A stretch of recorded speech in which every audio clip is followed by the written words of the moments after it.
Thanks everyone for attending this. I'm Montana Busch. I'm with Georgia Solar Energy Association. It's a nonprofit organization that advocates and educates for more solar in Georgia. I also own and operate a solar power company based in Athens, Georgia, Alternative Energy Southeast. It's been around since 2007, and we specialize in installing and designing and selling solar for homes and businesses, as well as energy storage and EV chargers and things like that. And good morning, everyone. I am Polly Sattler. I am also a board member of Georgia Solar Energy Association. And for my work, I work at the Atlanta airport doing sustainability for the airport. So we are looking at opportunities around solar. We've installed electric vehicle charging stations and are just looking at how to reduce the airport's energy. So it's really great to be a part of Georgia Solar and to be here with you guys today. So thanks for hosting us. So we'll show you the agenda for today. So we're going to talk about why this topic matters. We're going to give you a little quiz. We want you guys to jump in and answer. You can either take your mic off or chat it. We'll talk a little bit about the history of power, types of power, both talking about traditional and renewable options, and then solar in Georgia. So that's our plan today. Jump in with any questions that you have as we go along, or you can save them to the end. But here we go. Okay. Oh, looks like a picture is missing there. Let me see, how do I go back?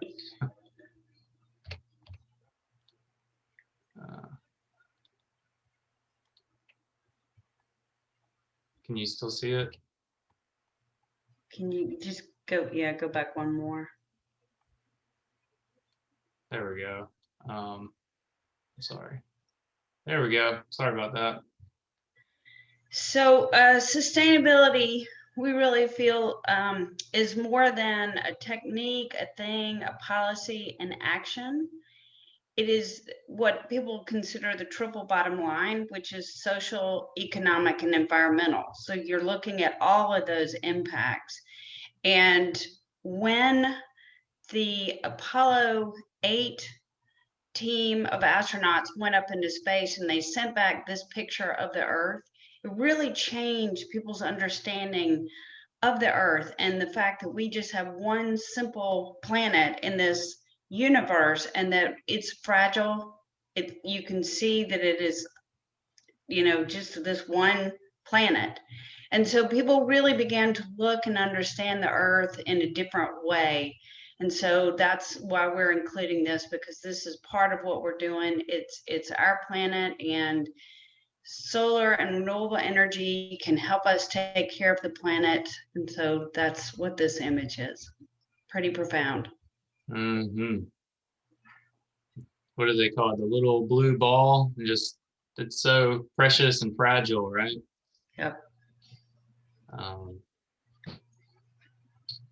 So why this topic matters in clean energy and what we're here for today, maybe a younger person hasn't been as exposed, or maybe it's become a little bit normalized to them. But if you look at trends in climate patterns, there's a clear change happening right now around the world where the global temperature has increased and it continues to increase, which we'll talk about why that's happening a little later. And as a result, we're seeing much stronger weather events. Hurricanes, last year we had the record number of Category 5 hurricanes, and just there's record-breaking temperatures all the time, and just making humans are good at recovering from these types of things, but there's definitely a limit to how much we can take. And the insurance companies keep going up in their rates too, because these events just keep continually happening. Forest fires, droughts, floods, hurricanes, tornadoes, you name it. it's going to get more intense if we don't do something about it.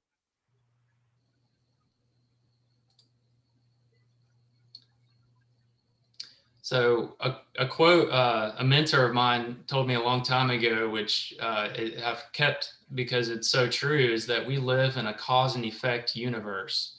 That means when something happens, there's a reason behind it, and you go down the chain far enough, and you can find the source. So what changed on Earth that has affected the climate? This graph right here goes back about 1,000,000 years, which in geologic time is not that long, but 1,000,000 years is considered recent history in the Earth. But that's what we're looking at here, is that there's a cycle where you can see it goes up and down about every 100,000 years it goes through a cycle. But in very recent history, we have exceeded the previous maximum for CO2 level in the atmosphere. CO2 is carbon dioxide. It's what you breathe out when you breathe in oxygen and you exhale carbon dioxide. It's also what's produced when you burn something such as wood, or in this case, what's causing this dramatic incline is from burning of fossil fuels. And so fossil fuels are what you burn in your car and what is burned to generate electricity in some cases. And so CO2 is what's called a greenhouse gas. And what that means is that when a greenhouse gas is in the atmosphere, it creates an effect where it traps heat on the Earth that otherwise would have been able to escape. So it's kind of like putting a blanket on the Earth, but by having increased CO2 levels, it helps it stay hotter.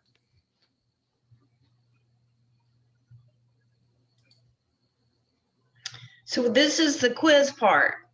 We've got 4 questions for you. So the first question is true or false. So please jump in and answer. But wind is a form of solar power. True or false? False. I thought the same thing when I first read this question, but it's a little interesting to learn that the sun actually generates the movement of air.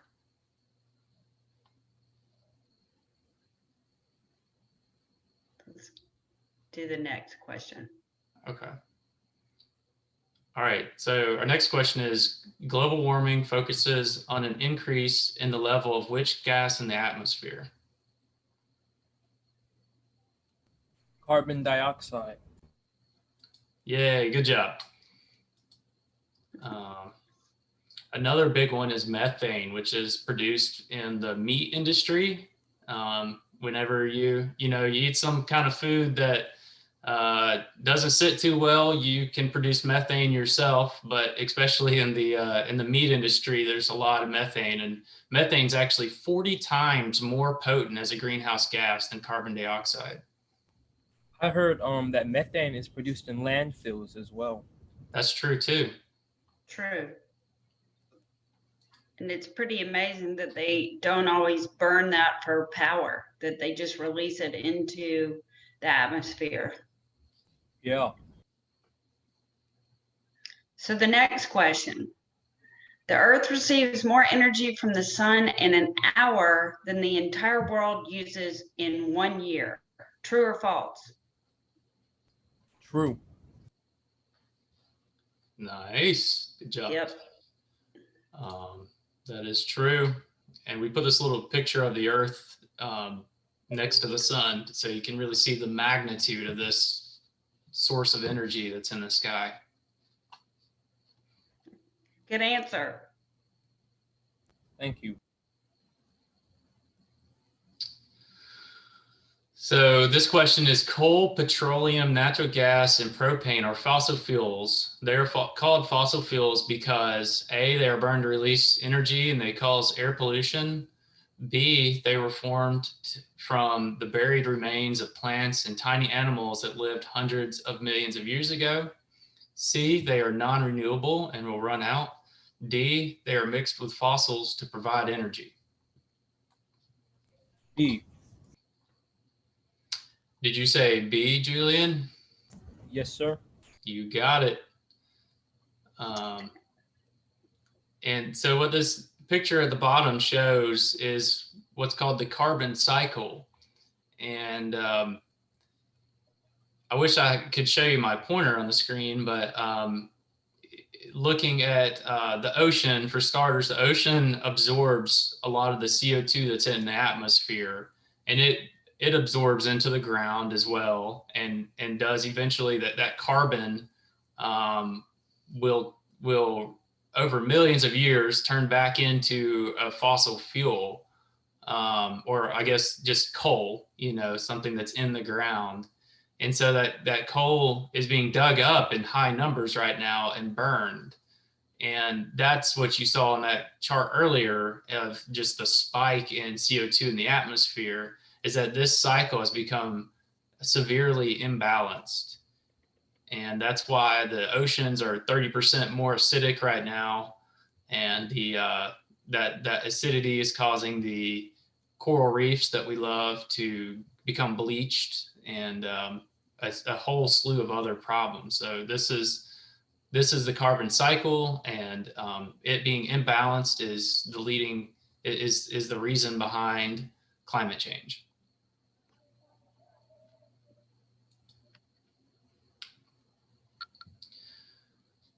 So a couple of things to cover here, and I'm gonna cover the problems with coal, for starters. So coal is a fossil fuel, and it's in the ground, and it's mined. So we have several methods of mining, but it's a very dirty job, and it's been very popular for a long time in the world, and recently the world banks have decided they're not funding any more coal projects, which is great news, because it's actually become more expensive than solar and other technologies. But it's also the dirtiest form of electric generation that we have.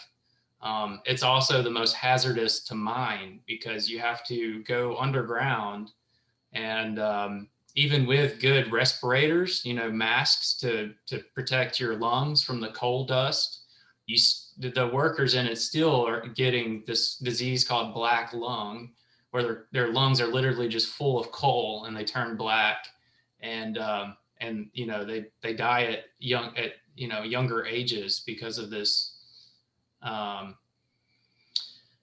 And then the coal is from the mine. It's transported to a power plant, where it's burned, and the CO2 is released from burning it. And they have developed what's called clean coal, but there's this that's what's called greenwashing that we've seen a lot of companies do, to try to say they'll put clean in front of something just as a branding, but not as an actual reality. So you have to be careful for greenwashing, because there's no such thing as clean coal.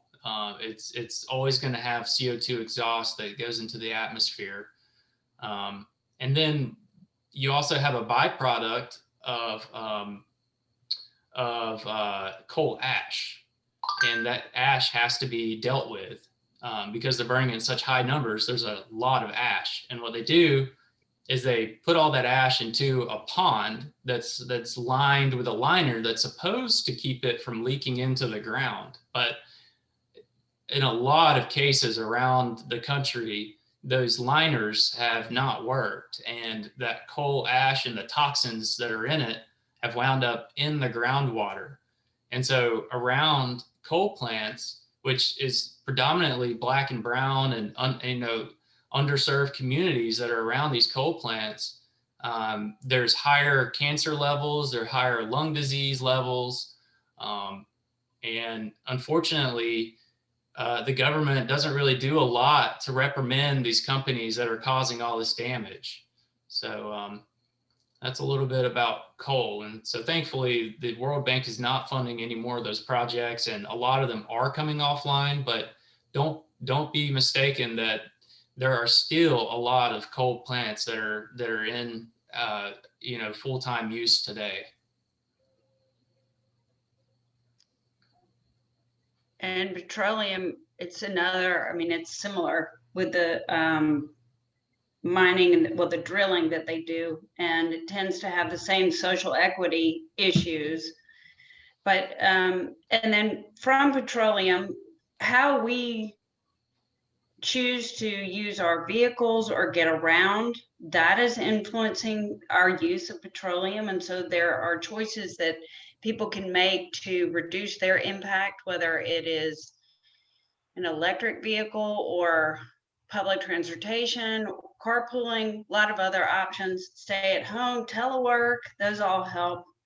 So it's our choices as well as governmental policies that matter in these circumstances. I think it's going to be a while. They're weaning us away from petroleum, but I think we're still going to be dependent on it for a long time, in truth, to some degree. But when they are doing the drilling, a lot of times they will find natural gas. And in the past, they have allowed the natural gas just to burn out, as opposed to, again, using that for energy. But in the last few decades, they're doing something called fracking. And fracking, this is happening up in Pennsylvania and actually across the country, but a lot up in the Northeast. And they inject a high solution of water down into rock.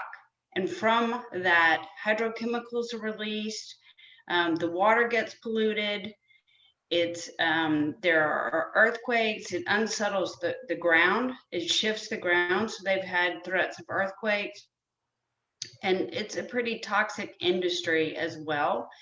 The interesting thing is that we in this country have had much cheaper natural gas sources of fuel because of the fracking. But it's what we need to do, what our job needs to be is showing people that just because you're having less expensive fuel because of fracking and some of these extractive industries, it doesn't mean that there's not a long-term impact. And we don't cost things policy-wise in a way that captures those costs. And so while we may look like we have cheaper fuels because we are using these technologies, it's having an expensive impact on our environment, our communities, and the earth. And so we need to get those the policymakers understanding the links in these choices that they're making to help us get cheaper fuel. So fracking is something we need to know about and to definitely be advocates against, and supporting these renewable clean energy sources that we're going to be talking about in a few minutes. Montana, you want to talk about nuclear? Sure thing. So with nuclear power, it's often branded as being clean energy. That's because there is not any CO2 that's produced from it, but there are other problems with it that, otherwise I would be okay with. But there's always a possibility of something severely going wrong with it, like we saw in Japan. We saw happen in Chernobyl. We've seen happen around the world several times. And when things go wrong with nuclear power, it goes really wrong. We're still dealing with the effects of radiation in the ocean from Fukushima reactors that ruptured during the earthquake they had. So it's very hard to make any kind of building fully earthquake proof. And so that's part of the problem. Plus, there's always a human error factor. There's mechanical factors. It's just very hard to make something that is completely foolproof. And so that's why we have had those disasters. And as long as we keep generating power with nuclear energy, we will have other disasters. And you just hope it's not in your backyard, right? In addition to that possibility is just the high water use. They use the heat from nuclear energy to generate steam, which steam is vaporized water, and so it uses a ton of water to generate the steam that they need to turn the turbine. There's nuclear waste that's a byproduct as well. That's basically used nuclear fuel, which will stay toxic for millions of years, and there's not anything they can really do with it. There's a place in Nevada called I think Yucca Mountain, where they store a lot of nuclear fuel underground, but and it was news a couple years ago that they are actually having leaks under that into the ground. So, nuclear breaks down the very atoms that are around it. So it's very hard to deal with that nuclear waste. And so this chart. Go ahead, Polly. I think that's the bottom line. I mean, while nuclear energy may go and last and generate for a long time, the waste never goes away. And that's really a bottom line, I think. So. It's also very expensive. They started building 2 new nuclear reactors here in Georgia. It's the only nuclear plants that have been newly constructed in about 30 years. Other than a plant in South Carolina that actually never was completed because of its expense. That's the point I wanted to get to, is that it's very expensive to build. The one in Georgia that they're building, they originally estimated would cost between 12 to 13 billion US dollars, and now it's all the way up to $24 billion. So it's actually doubled its original price tag, which ratepayers in Georgia will have to pay for. And they could have spent that 24 billion on solar and energy storage and renewables, and gotten more for less money. So, and I just want to point out also, you see hydroelectric, you're going to see that again, because it's part of what has been a long-term source of energy generation in the U.S. and it's long time, and it is a more sustainable form of power generation, although it too has its issues. So I just wanted to show that. Yeah, they've pretty much ran out of area to install more hydroelectric dams. So there won't be much more, if any, of that coming online. Because you have to dam up a river, which then makes a reservoir behind it and floods anything that's in its path. Yeah, and when Jimmy Carter was governor of Georgia, he stopped the Flint River from being dammed. And so the Flint River starts just north of the airport and merges with the Chattahoochee River further south, and then runs down into Apalachicola Bay. And at one point, they were looking to put a dam at a place called Squirrel Bluff, which is a really beautiful place on the river. And Jimmy Carter stopped that. So the Flint River is one of the few longer free-running rivers that we have in the state of Georgia. Thank you, Jimmy Carter. All right, so I guess we'll be moving on from that topic. Feel free to ask questions if anything comes up.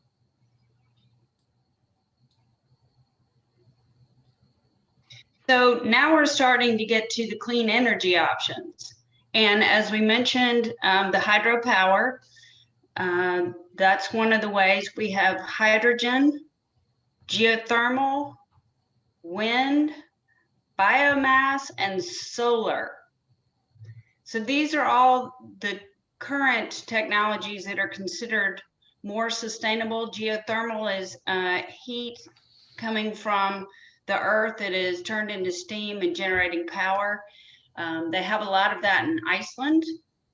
The biomass is a long time method of taking crops.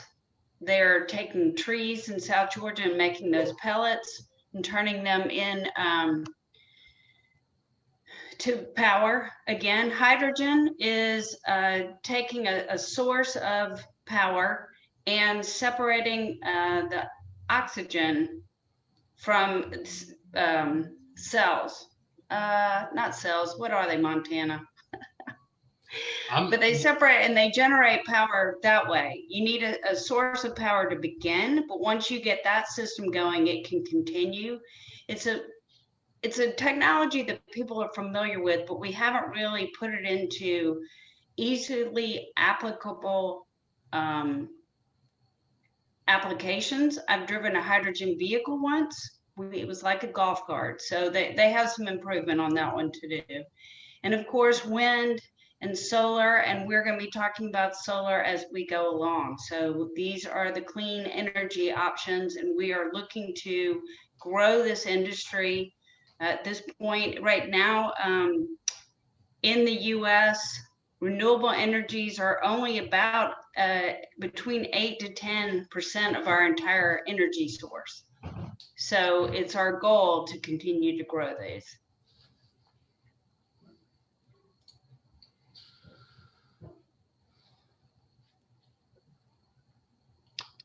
So the solar energy benefits, this is where it starts to get really important in growing this industry. Solar energy is renewable and abundant. It's inexpensive. It's not a lot of maintenance once you get it installed.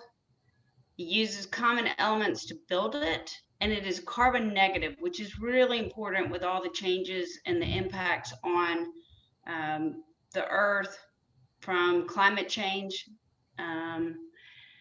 It has some drawbacks, but nothing in comparison to what more traditional fossil fuels have. It can be intermittent, meaning if you end up having cloudy days, you are not going to necessarily have the energy you need unless you have backup batteries. And when you're doing the very large utility-based systems, it takes a lot of land use. And they are taking farming land out of use by installing solar power. So that is one of the concerns that there is for solar. But I think we're going to find a lot more uses for solar than any of these drawbacks could be. Mm-hmm. And here's something pretty astounding. If only 4% of the world's deserts were covered in solar panels, we could power the entire world. Mm-hmm. Much better than nuclear. Yeah. So a solar panel takes about 3 months of being in the sunshine to generate as much power as it took to manufacture it. So if you think about that, they're usually warranted for 25 years. So it only takes 3 months before it's fully carbon negative, meaning it's generating more clean energy than it took to energy to create it.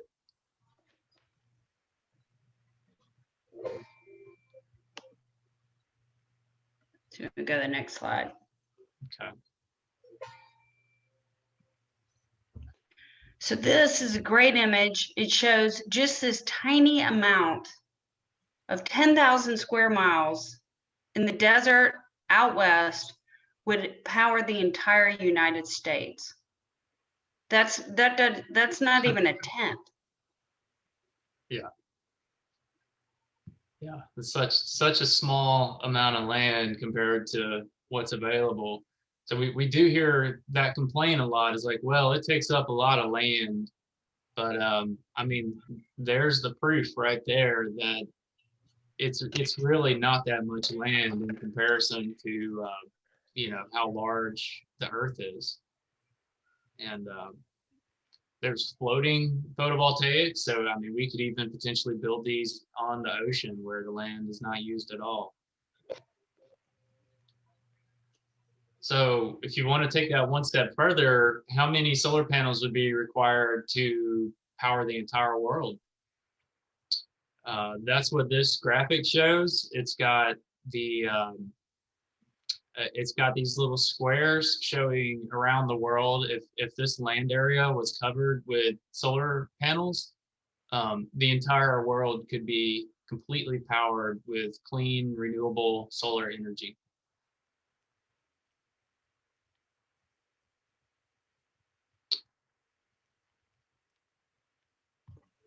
So some of the fun uses for solar energy, has anybody ever seen one of those solar powered cars? Those are pretty cool. We can use it for solar transportation, lighting, ventilation, heating, solar water heating, and just generally electricity. At the airport, we talk about using solar. There's an interesting thing for me when I first came to the airport is you can't put solar everywhere because of concerns with glare. And for planes coming in and they don't want to blind the pilots or the control towers are coming in, so they have to do a glare analysis and identify the locations for power. So you would think you would be able to put them out on the runways or in between the runways, but you can't because it would be a danger to the planes flying in. So in some ways it really limits, for example, where the airport can put solar, but there are opportunities that we could, and it would be generating the electricity, but that we would be addressing demand, peak demand hours. And so we would use the electricity because we can only generate so much, a limited amount at the airport, that we would use it for the middle of the hot summer and help reduce our utility bills that we have. So it's an interesting thing, the applications for solar, where it can go, where the appropriate applications are. But so we do have some opportunities at the airport. We currently have solar lighting in some places in the parking areas. We definitely do not have solar transportation at the airport. So these are some of the uses for solar energy. It's wide ranging, and we can use this across the board to help us reduce our carbon emissions. And it's a lot less expensive than the nuclear and other options, and it's becoming less expensive all the time. That's true. So I was going to cover how a solar system works, and I'm going to try to play a video to cover that, but just real quick, I'll go over this graphic here. Item number 1 shows the solar panel on the roof of a house with the sun shining on it there. If you follow the conduit, that's a pipe with wires in it, a conduit. It goes to number 2, which is the inverter, and that's going to change the direct current, DC, to alternating current. DC is the type of electricity you have in a battery, and it's what you charge your phone with. That's why you have to have an adapter to charge the battery in your phone with DC. But our houses and our appliances run on alternating current. So that's what this inverter does, is it changes the electricity to AC. That will go into a switchboard or a breaker panel, what it's also known as. And from that breaker panel, it will distribute throughout the house to all of your appliances, your lights, your oven, your dryer, whatever uses electricity. And if there's anything left over after everything in the house is powered, it would either go to a battery, which is not shown here, or it would go back to the utility. So the meter that measures how much electricity you consume they're now bi-directional, so they can also measure how much electricity you export back to the electric grid. Let me try to play a video. Someone could let me know if they can hear it okay. I can hear it. Yeah, I can hear it. Okay, Earth thanks. intercepts a lot of solar power, 173,000 terawatts. That's 10,000 times more power than the planet's population uses. So is it possible that one day the world could be completely reliant on solar energy? To answer that question, we first need to examine how solar panels convert solar energy to electrical energy. Solar panels are made up of smaller units called solar cells. The most common solar cells are made from silicon, a semiconductor that is the second most abundant element on Earth. In a solar cell, crystalline silicon is sandwiched between conductive layers. Each silicon atom is connected to its neighbors by 4 strong bonds, which keep the electrons in place so no current can flow. Here's the key. A silicon solar cell uses 2 different layers of silicon. An N-type silicon has extra electrons, and P-type silicon has extra spaces for electrons, called holes. Where the 2 types of silicon meet, electrons can wander across the p-n junction, leaving a positive charge on one side and creating negative charge on the other. You can think of light as the flow of tiny particles called photons shooting out from the sun. When one of these photons strikes the silicon cell with enough energy, it can knock an electron from its bond, leaving a hole. The negatively charged electron and location of the positively charged hole are now free to move around. But because of the electric field at the p-n junction, they'll only go one way. The electron is drawn to the n side, while the hole is drawn to the p side. The mobile electrons are collected by thin metal fingers at the top of the cell. From there, they flow through an external circuit, doing electrical work like powering a light bulb, before returning through the conductive aluminum sheet on the back. Each silicon cell only puts out half a volt, but you can string them together in modules to get more power. 12 photovoltaic cells are enough to charge a cell phone, while it takes many modules to power an entire house. Electrons are the only moving parts in a solar cell, and they all go back where they came from. There's nothing to get worn out or used up, so solar cells can last for decades. So what's stopping us from being completely reliant on solar power? There are political factors at play, not to mention businesses that lobby to maintain the status quo. But for now, let's focus on the physical and logistical challenges. And the most obvious of those is that solar energy is unevenly distributed across the planet. Some areas are sunnier than others. It's also inconsistent. Less solar energy is available on cloudy days or at night. So a total reliance would require efficient ways to get electricity from sunny spots to cloudy ones, and effective storage of energy. The efficiency of the cell itself is a challenge too. If sunlight is reflected instead of absorbed, or if dislodged electrons fall back into a hole before going through the circuit, that photon's energy is lost.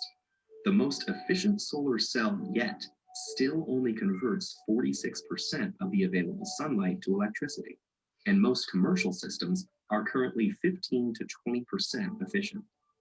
In spite of these limitations, it actually would be possible to power the entire world with today's solar technology. We'd need the funding to build the infrastructure and a good deal of space. Estimates range from tens to hundreds of thousands of square miles, which seems like a lot, but the Sahara Desert alone is over 3 million square miles in area. Meanwhile, solar cells are getting better, cheaper, and are competing with electricity from the grid. And innovations like floating solar farms may change the landscape entirely. Thought experiments aside, there's the fact that over 1 billion people don't have access to a reliable electric grid, especially in developing countries, many of which are sunny. So in places like that, solar energy is already much cheaper and safer than available alternatives like kerosene. For say, Finland or Seattle though, effective solar energy may still be a little way off. All right.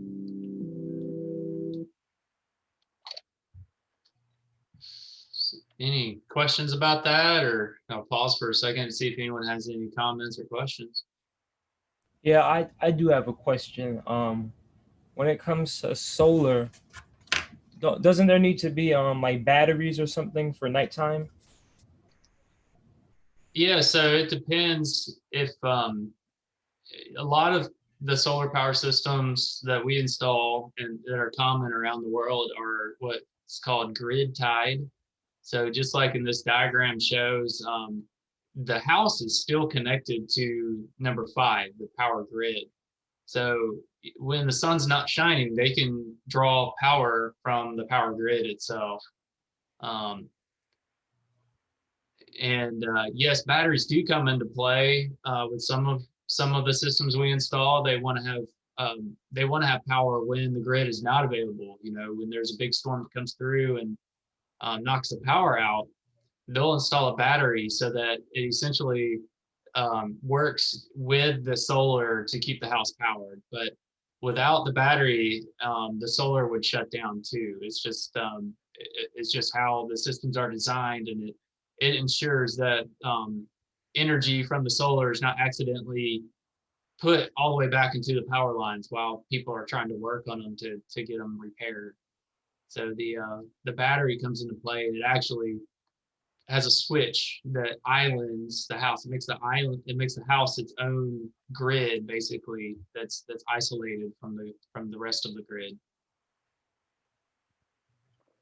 Oh, okay, cool. Yeah, I think it's cool too. uh, it's cool seeing how common this has become. You know, it's just we've seen exponential growth in solar year over year since the industry really got started about like 15 years ago. I would say is when the solar industry really started seeing this year over year exponential growth. Um, and we're still on the early adoption stage. Although it's starting to become more mainstream. In some markets, it has already become mainstream. Um, California is one example of those markets. The state incentivized it earlier, and the cost of electricity in California is higher. So both of those factors together made it make more financial sense to get solar installed on your home or on your business. And so in California, they're at about 30% solar powered, whereas in Georgia, we're about 3%. But, you know, there's been some political factors that have kept Georgia's market behind some of the other states. Although we are ranked 9th in the whole country, which is really great, but all that solar is utility scale practically. About 96% of it is owned and um, owned by the utilities, and they're the main ones that benefit from the financial aspect. So the politics have been framed so that the utilities in Georgia really benefit from solar the most, other than the clean air it provides, which is great for everyone. But what a lot of what we're trying to do is to fix that balance, so that it's easier for homeowners and businesses to get solar installed themselves if they want it. And so And the way we talk about that is what is known as distributed power. So it means we're able to generate, we're shifting away from one single locations like the utilities do to more people in the neighborhood being able to, for instance, to be able to generate their own power. So it helps in regard to the infrastructure that we use, and by keeping it more local, it helps keep the economy more local. It shifts the power structure between the big utility companies and what people can do in their own communities. So we haven't had the opportunity to do we're not supported so much policy wise in doing the distributed power. And Georgia Solar Energy Association is working on addressing that in Georgia,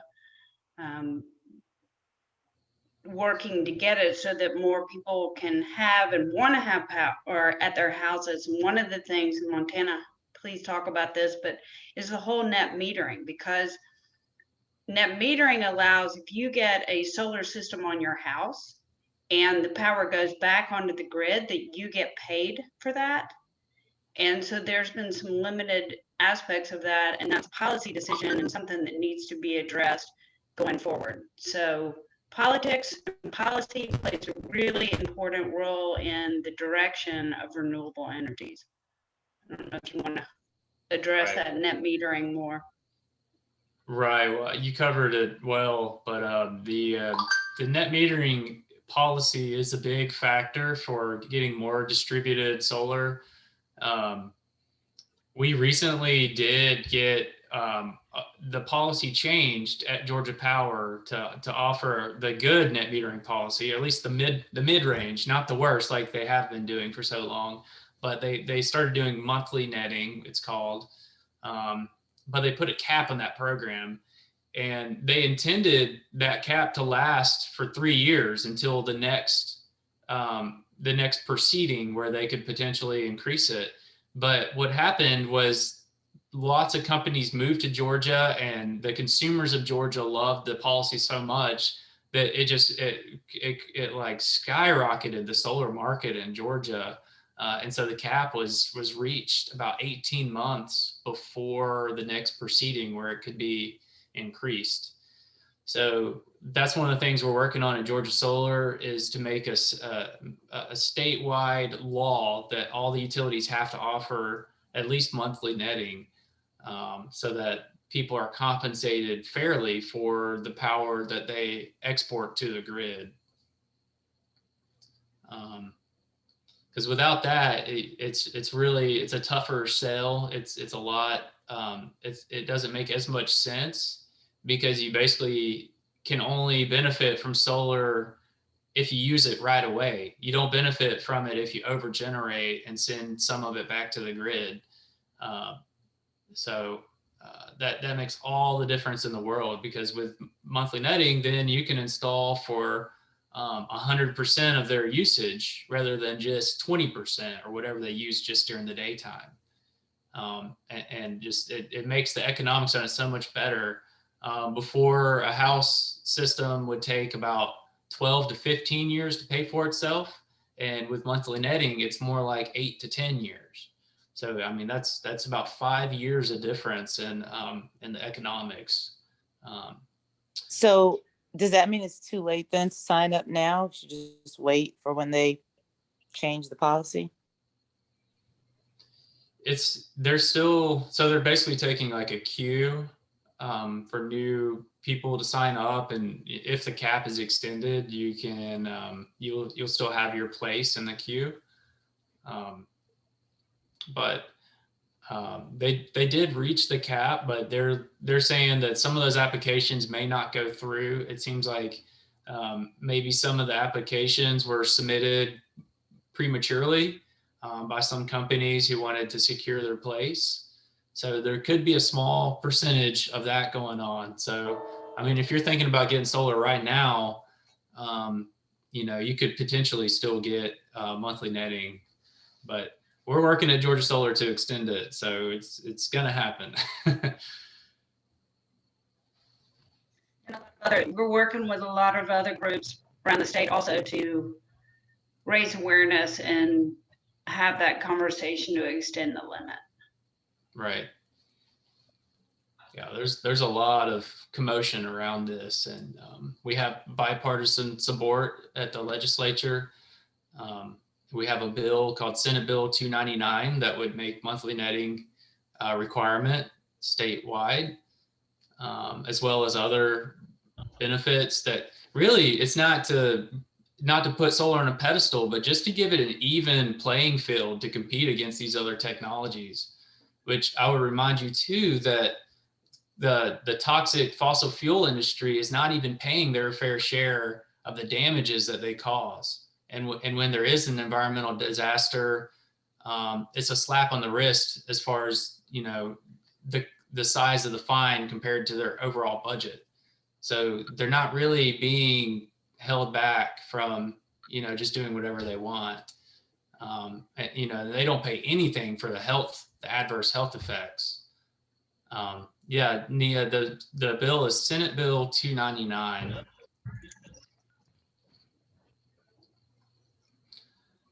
So literally just go to Georgia Power's website and then search for monthly netting. Where would I find the place to go sign up? Well, you would have to, generally your company that installs your solar will kind of guide you through that process, but they use a different website for that. If you're doing the solar yourself, then you could do it through I think it's powerclerk.com is the Georgia Power portal for submitting your application. But you would have to have your solar installed within the like next 90 days or something. There's Great. not a. And can you put the contact information for your company in the chat, please? Yeah. I wanted to talk too about the jobs, to educate the youth about all the job potential there is in solar.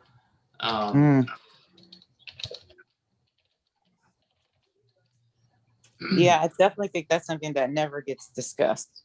Rarely really even ever gets discussed. Well, there's a variety of jobs that you can get within the solar industry.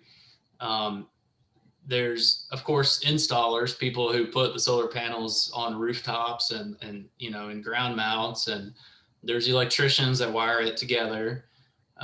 There's project managers.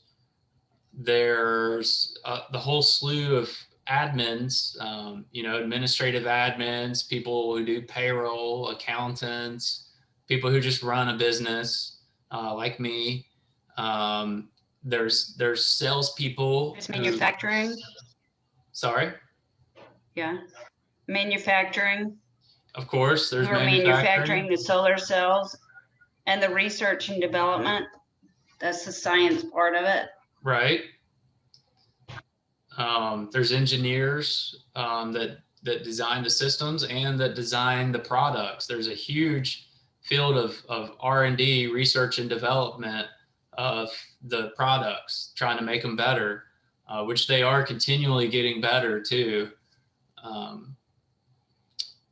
What else? What other jobs? I mean, there's warehouse jobs as well, transportation, forklift driving, truck driving. So there's direct jobs and there's the indirect jobs, and in Georgia currently we have about 5,000 jobs. That was in 2019. That was before monthly netting. I would think that it's probably doubled since then. I mean, the market has just really blown up. But if monthly netting is not extended, I would expect it to actually drop down below 2019 numbers.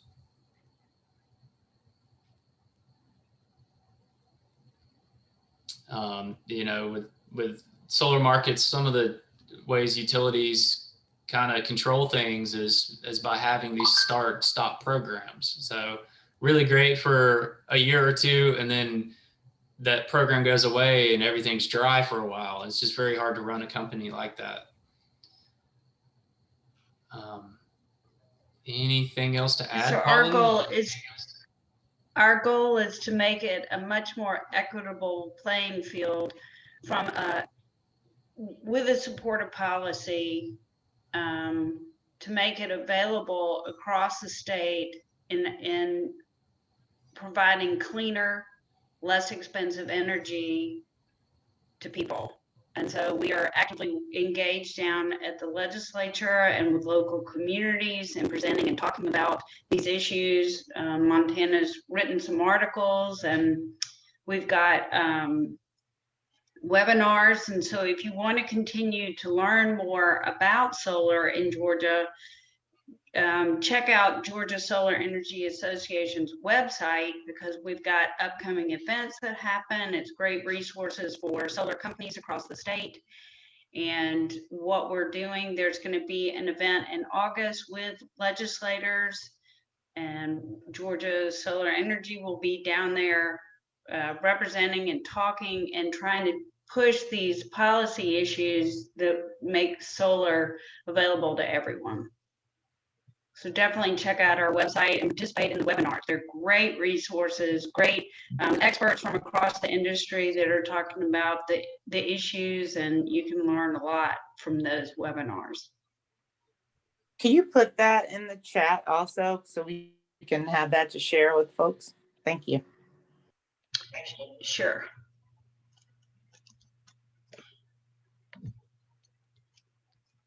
The link to the event, the monthly netting event, or just the link. Yeah, and this August event with the legislators, I think that would be a good field trip for our group, because one of the things we want to do is, beyond just these trainings that we're doing for both the youth and the adults, we also want to have continued meetings, convenings. So this would be a great opportunity for all of us to reconvene, during or just shortly after this program finishes. Okay. Yeah, I'll post a link to the calendar there in the chat so you can see these events on our calendar that are coming up. The event in August is an energy conference in Jekyll Island. So we'll have a happy hour there after the event as well. So hopefully we'll see some of y'all there maybe. Yeah, come help us tell the good story of Georgia Solar. Yeah. Oh, for some reason, I thought it would be at the Capitol. I don't think I'll be able to take folks to Jekyll, although Jekyll is one of my favorite places to visit, so I may go. Okay. Well, So we'll it's hold you the a seat. Georgia Climate Conference. It's That's going to right. be the Georgia Climate Conference, and it's August 12th through 13th. And I'm going to put the link in there right now.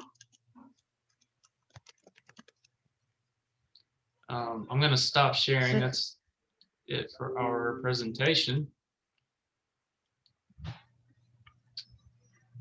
Does anyone have any other questions or comments, things they want to talk about?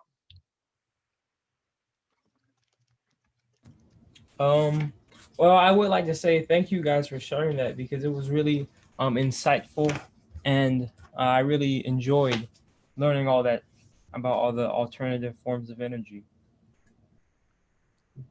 Thank you for that, Julian, and thank you for being engaged. And it sounds like you're doing some pretty interesting things yourself. So hopefully we can connect offline, or I might see you around somewhere.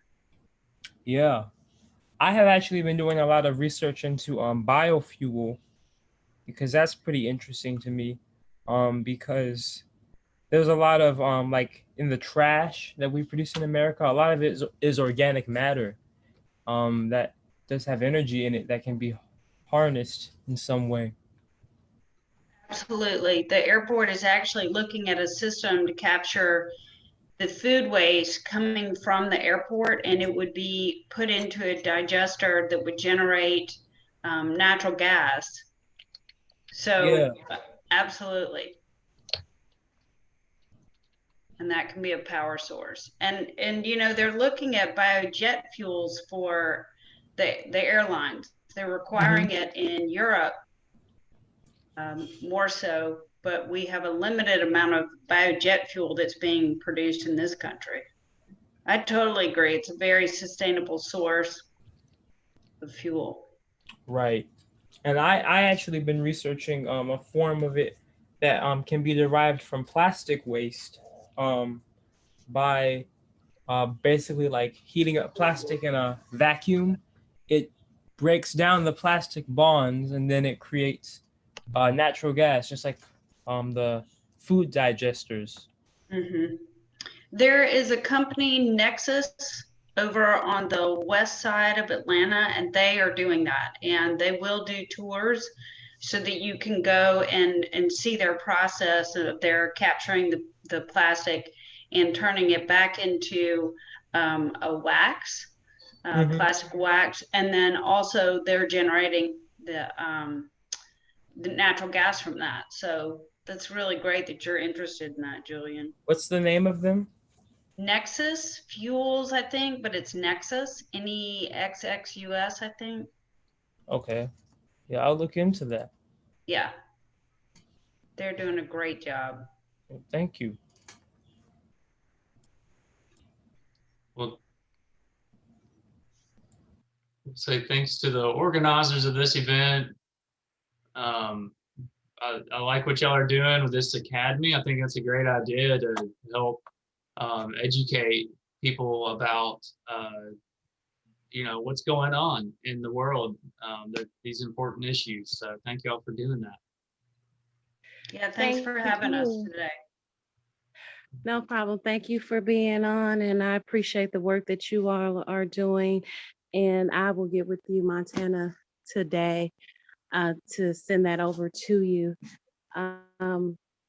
Thank you, all the participants for the South Fulton Environmental Justice Academy, and we will see you next week. We have 2 field trips, one to a landfill in South Fulton and one to Thrive Live, where we'll learn about recycling and how the environment works with the materials that we use right in our home. So thank you so much, and you guys have a wonderful day. If there's not anything else, Ms. Wanda Mosley, if you have anything. I just wanted to say really quick to Julian, I put my phone number in the chat. Can you give me a call, please? Uh-oh, I don't know if he left. Oh, you got Okay, he it. says okay. Okay, great. Yeah, thanks everybody. Thanks Georgia Solo. This was a really great session. Really, really appreciate Thank you all. you. You're welcome. Thank Thank you, y'all. guys. Bye-bye. Thank you. Bye-bye.